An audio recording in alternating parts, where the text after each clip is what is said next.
Chest up, shoulders back. This is Revival Fitness, your home for gains and brains.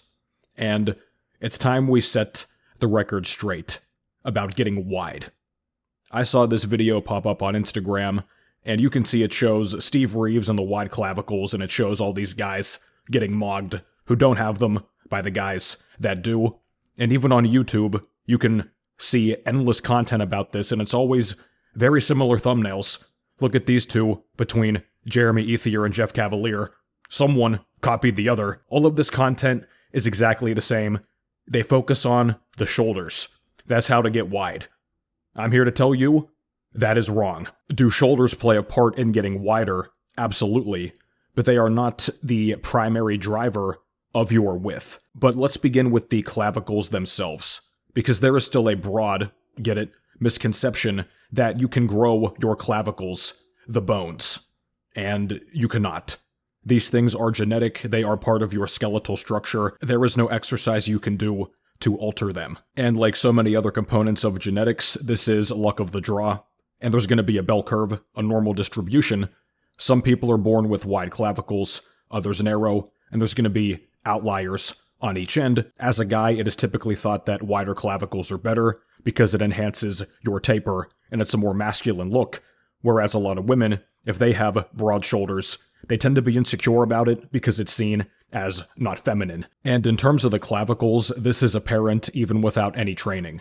You probably know or have seen somebody that has never touched a weight in their life but has an innate V-taper and broad shoulders. Now that said, your physique is not doomed if you did not get blessed in this department. Let's look at some examples.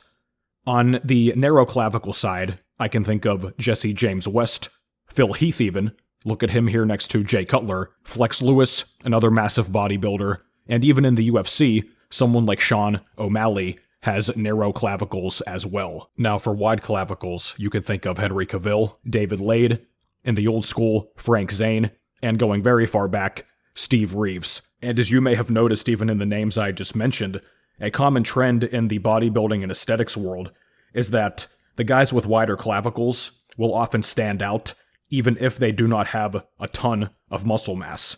The guys with more narrow clavicles, they oftentimes have to get very, very big to stand out because their taper is at a disadvantage from the onset. And if you can combine wide clavicles with a narrow waist, your aesthetic potential is off the charts. C-Bum is perhaps the best modern example of that. And of course, no matter where you fall on the spectrum, the leaner that you get, the better your taper is going to look. But especially if you've got narrow clavicles, this can really improve your appearance, assuming you've got a good baseline of muscle mass built. Now that said, many of you watching are not in the position to be cutting right now because you barely have any muscle. So we're going to talk about coming up training tips to build more muscle, but do not think that simply just cutting down, no matter where you are, is going to give you a great taper, because it's not. And on that note, there are two types of measurements that we have to talk about in terms of shoulder width. Number one is the biacromial distance. This is between the bones right at the end of the clavicles, so no muscle mass is considered. Second is the bideltoid. This is the distance between the ends of the delts, including all muscle mass. So the bideltoid measurement will always be a bigger number than biacromial. So the biacromial distance is what it is. There is really no way to change it, especially after puberty, but the bideltoid distance can be changed totally naturally. And if you apply the tips that I give you here, you could change it significantly. Think of the guys I mentioned a moment ago, and others that you can think of with narrow clavicles. Do you even consider that when you look at their physiques? If they've got a good amount of muscle mass, you really don't. Unless you're completely obsessed with this topic, which you could be. If you compare before and afters of guys with narrow clavicles, their clavicles look much broader with the added muscle, despite the fact that, as we know, the clavicles themselves cannot grow. So if you want to take your training by the reins now and stop playing the guessing game, check out my training programs linked down below for novices and intermediates. I break down everything you need to know to make gains over a lifetime, a lifelong template, not just another list of exercises, and you can find all kinds of testimonials on my site and on my Instagram as well. Now that said, once you do have a nice taper and a good amount of muscle built, you want to show off your physique anywhere that you go. And the clothing you wear is paramount to doing so. And that's why the sponsor of today's video, Into the AM, has all the pieces that you need. From tank tops to t-shirts, to button-downs, to sweaters and jackets, to shorts, jeans, and even formal pants. And speaking of their shirts, I got complimented on this one earlier today. This is their Eternal Blossom design. It has the small chest graphic right here, as well as the full graphic on the back. And this is not AI. Into the AM works with artists, not robots, that make all of these designs by hand. They've got tons of cool designs like these, and you can bundle your favorites and save by ordering them in a pack. All of their clothes have an ideal fit too. They're true to size and not too tight, but also tailored enough that they're not too baggy. I've tried a lot of their items and never once had to even consider a return. Outgrowing your old clothes due to muscle gain or downsizing because of fat loss are great feelings. You want clothing that highlights your hard-earned results, and Into the AM has just what you need. And from August 20th to September 9th, 2025, you can get up to 50% off site-wide during their Labor Day sale. So don't miss out on these great deals. Click the link in the description down below and use code REVIVAL at checkout for 10% off of your order. So let's begin with talking about the real driver of your width. It is not your delts, it is your back. So I suppose you could include the rear delts as part of the back too, but a lot of people separate those things, and really, they're not going to contribute to your width as much as the middle of the back. Now, the common adage with back training, a lot of old school people say this, especially more like powerlifters, is that you should do twice the volume for pulling as you do for pressing and pushing. And given the fact that the back is essentially double the size, maybe even more, of the chest, it makes sense, right? Now, does it have to be outright double? I don't think so. And keep in mind too, oftentimes people will divide up their training in terms of the volume per week into different sections. So they may say, I'm doing X number of sets per week for upper chest versus lower chest, and that can become pretty muddy. Same with the back. A lot of people differentiate trap versus lat training, but almost every movement you do is going to hit both. And an old adage with the traps is that you should not be training them very much. Some would even say don't directly train them at all, because if your traps get too big, especially if you've got narrow clavicles, they can hurt your aesthetics. They will make your clavicles look even more narrow, and they can overshadow your lats. So is this true? I suppose it can be, but one, I think it's over-exaggerated, and two, it's also a matter of personal preference. Right off the bat, most guys don't have the genetics to where their traps are going to get so big that the rest of their back is really overshadowed. But for the sake of argument, let's assume that is the case for you, especially those of you that have high lat insertions as well. When it comes to that, then this could become more of a tangible problem. Let's look at some examples. This is an old bodybuilder I found named Tim Belknap, I believe, and you can see that his traps are so-called overpowering his taper. But if you look closer, his traps are big, his arms are big, his delts are big. What is missing? It's his lats. Even with his clavicles, if he had bigger lats, especially in the less than flattering angles, like this one, he would appear much wider. And we can also look at Ron Teufel, same thing. Once again, this pose does not show off anyone's lats very well at all. But if you don't have wide clavicles, the single biggest thing you can do to overcome that is to get wide lats. And if you do have the high lat insertions, that's another thing genetically, guys. There's nothing you can do about it. Same if you've got bicep insertions you don't like, or the quads, or the chest, or anything else. You can only improve what you can improve on. I have nothing else I could even tell you without bullshitting you. That's just how it is. But no matter where your lats insert on your frame, getting them bigger overall is what's going to be the core of you getting wider. Not only from the back, but also from the front. And of course, the traps are going to contribute too. Your entire back does. So if you've got a body that aligns with what I said earlier, and you have Ticonderoga pencil syndrome, like Jeff Cavalier, you're anterior dominant, you're never going to look that wide unless you're very, very lean. And as alluded to, simply just getting lean without much muscle mass is not going to help very much. not only do you have to be lean, you have to have a decent base of muscle built underneath that to begin with. And I see this in gyms all the time. You see a guy, whether you look at him directly or if you see him in the mirror, from the front, he looks sick. Then he turns to the side, and it's underwhelming. Then he turns to the back, and it's like, oh. It almost looks like somebody took a stick figure, like kids draw, and then they draw the big buff arms on it. And as I've talked about extensively, if you currently have ab anxiety, and you're hung up on always being lean, you're going to limit your overall muscle growth potential. But even beyond that, so many guys are obsessed with how they look shirtless. How much time are you really going to be spending shirtless in day-to-day life? Especially if you don't live very close to a beach and you get fall and winter climates.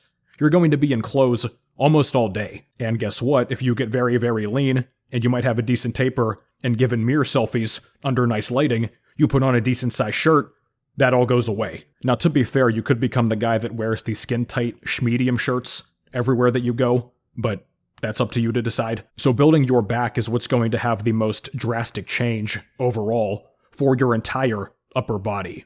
No amount of spamming lateral raises is going to do so if your back training is a mess. So that said, let's go into a few very key back training tips. And one of your primary compound movements for the back, but especially biasing the lats, is going to be a pull down or a pull up.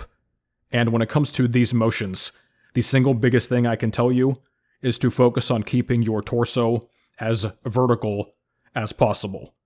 So you can see me doing these lat pull downs here. I am keeping my torso almost totally vertical the entire time. There's going to be a small degree of lean back, whether you do a pull up or a pull down, because you can't just pull the bar right into your skull. But a lot of guys, the biggest mistake they make is that they lean back more and more with each rep, especially on the concentric. So as the reps get harder, the guys will start to rock more and more, sometimes to the point that their torso will go into nearly a 45-degree angle at the bottom of the reps. And the more you lean back, the more that a pull down turns into a high pull, which hits the rear delts and the upper traps more than the lats. So when you keep your torso vertical with a proud chest and a slight lean back, I'd say mostly stemming from the head and neck, that's where I like to initiate the leaning back from. This puts your lats in the most advantageous position to work as hard as possible. Now, in terms of grip width on pull-ups and pull-downs, the wider that you go, the more that you're going to get the lats to their fullest extent, especially the lower lats, because as you take that wide grip, your back has to really fan out. And the same principle applies with rows as well.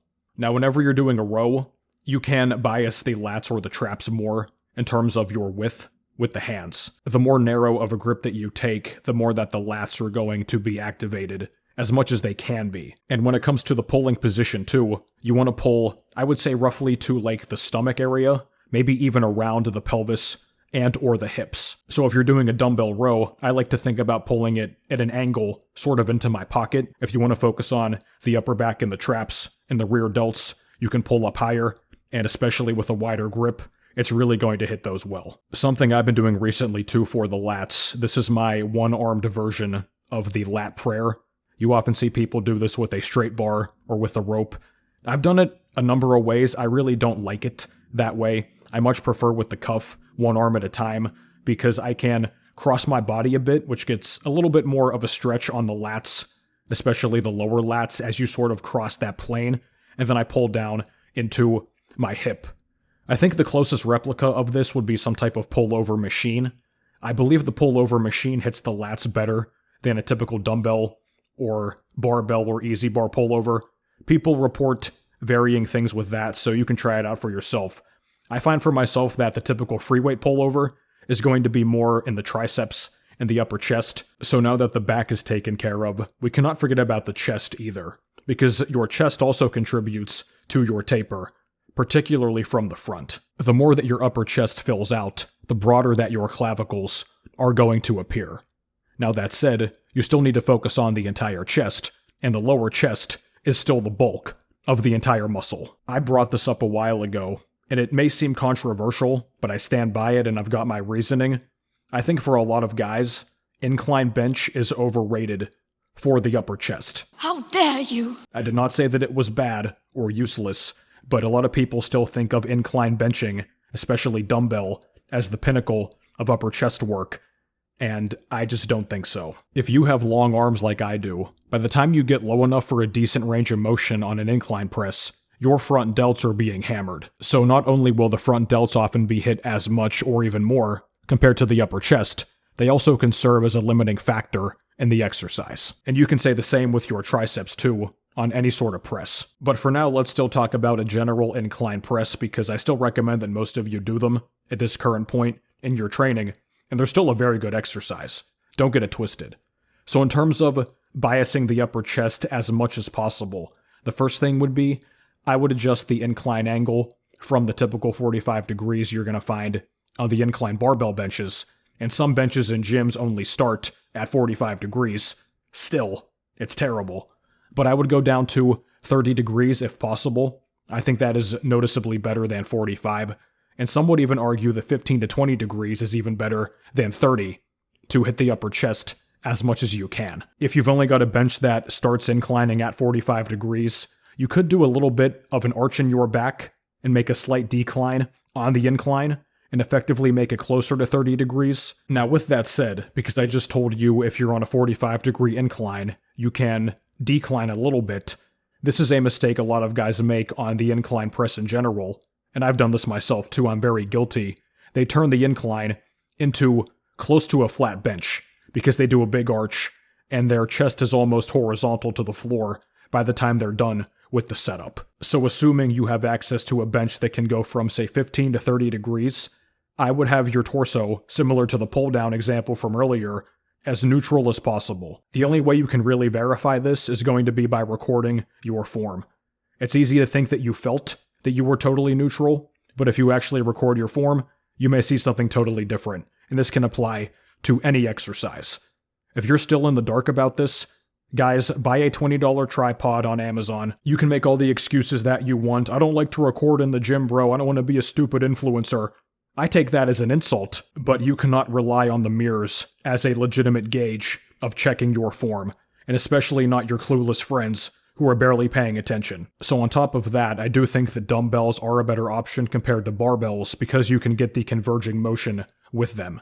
Your hands and wrists and your arms in general are totally locked in place with the barbell. With a dumbbell, you can kind of go outward on the descent and then go closer into the middle during the positive. So that brings us to the arm angle and the grip width too.